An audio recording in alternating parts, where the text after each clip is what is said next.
All right, let's get right into it. Today, we are talking about one of the most mind-blowing construction projects ever described in an epic story, the Ram Setu.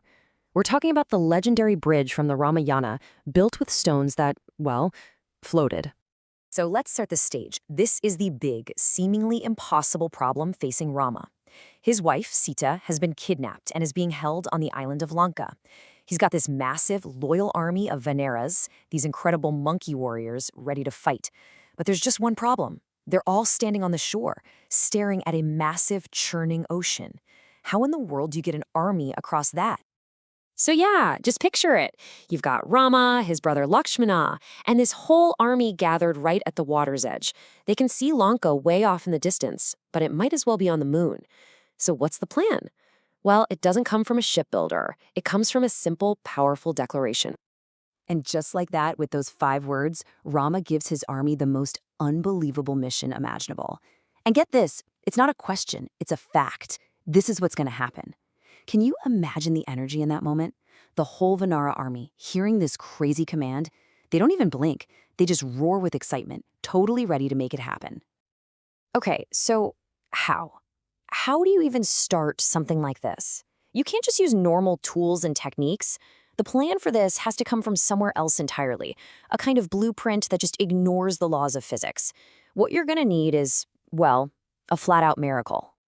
So this isn't your average bridge. The Ram Setu is basically built out of pure belief.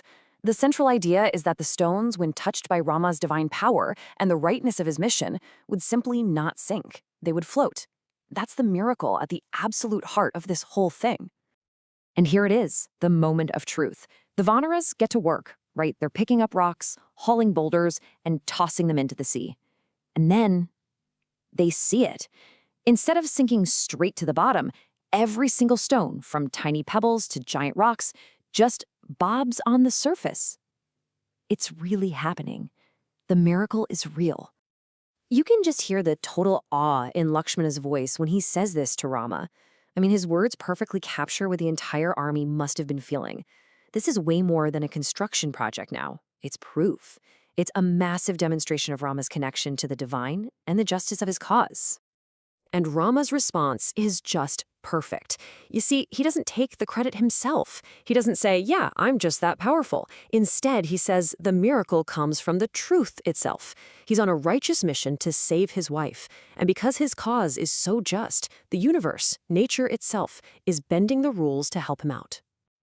But listen, a miracle is one thing. Floating stones are great, but they don't just assemble themselves into a bridge. This is where the raw power and incredible organization of the Vanara army kicks in. This was a massive, non-stop effort of pure teamwork. And just look at this roster. It's like a dream team. You've got the sheer might of Hanuman, literally lifting boulders the size of small mountains. Angada is hauling these huge tree trunks for support. The wise old Jambavan is there, making sure everything is perfectly aligned. Sugriva is the general, organizing all the troops. And at the top, you have the master engineers, Nila and Nila, directing the whole show. Everybody had a job, right down to the smallest monkeys helping out. And the soundtrack to all this work? A single, powerful chant that unified everyone. Thousands and thousands of voices all day and all night chanting Jai Shri Rama, victory to Lord Rama.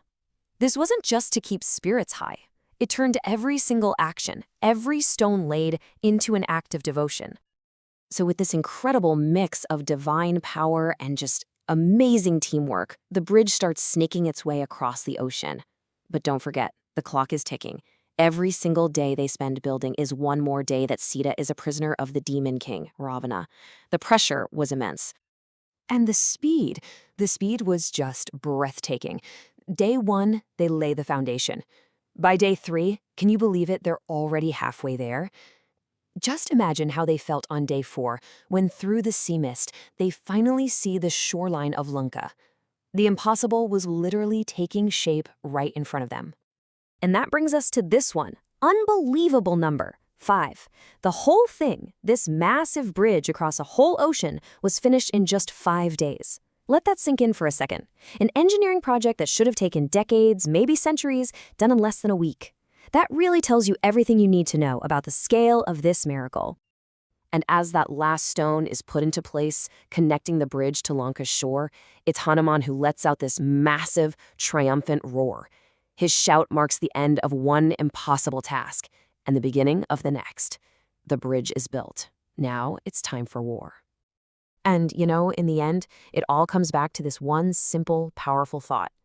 As Rama stands there, looking at this bridge he willed into existence, he's not thinking about miracles or engineering. He's thinking about the person it was all for. It's just a powerful reminder of why this epic thing was even done in the first place. And it kind of leaves you wondering, right?